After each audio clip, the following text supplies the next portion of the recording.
இயக்குனராக இருந்த ஒரு நபருக்கு எந்த மருமகன் 80 லட்சம் ரூபாய் காரை வாங்கி தருகிறான்? இதற்காக அவன் தர வேண்டும். இது இந்த கார் மருமகன் வாங்கி கொடுத்தது. இதுக்கு முன்னாடி இந்த ஃபார்ச்சுனர் யார் வாங்கி கொடுத்தது? எந்த மருமகன் வாங்கி கொடுத்தது? இசுசு எந்த மருமகன் வாங்கி கொடுத்தது? தெரியாத எங்களுக்குலாம். எனக்கு நான் இதெல்லாம் பேசியிருக்க மாட்டேன். நான் ஓட்டு போடுற மக்களை நீங்க எப்படி சார் பைத்தியக்காரன்றீங்க?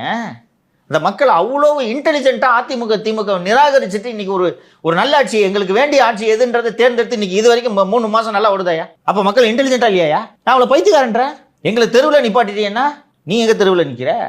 மர்மம் கொடுத்த வண்டியில் போறீங்க, பக்கத்து பிளாட்டை 2 கிரவுண்ட் பிளாட்டை வாங்கி கபலீகரம் பண்றீங்க. இந்த 4% 1% மாறணும் தம்பி. போய் ஒரு நிக்கிட்டோம், அங்கேயும் டெபாசிட் வாங்கி 2% மேலே எதிர்கட்சிகள் வேட்பாளரே போடவில்லை என்றாலும் 2% தாண்டக்கூடாது. டெபாசிட்டை இழக்கணும் சீமா. இவர் அம்பாசமுத்திரத்தில் போட்டியிட்டால் மக்கள் இதை உறுதி செய்ய வேண்டும். இல்ல அவர் எனக்கு டெபாசிட் வாங்கியிருக்காரு, இழக்கிறது. அதை சொல்லு. டெபாசிட் கட்டுறதே இழப்பதற்கு தானே. ஸோ எனக்கு இது கோவம் வருது. ஜனங்களை நீ எப்படிப்பா பைத்தியக்காரன்னு சொல்லுவேன்? உனக்கு ஓட்டு போட்டா இன்டெலிஜென்ட்டா?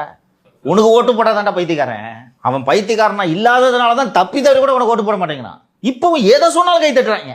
இப்பவும் இந்த AK 74 இன்னும் கூட இந்த AK 74 கதை சொன்னா கை தட்டிட்டு இருக்கானுங்க.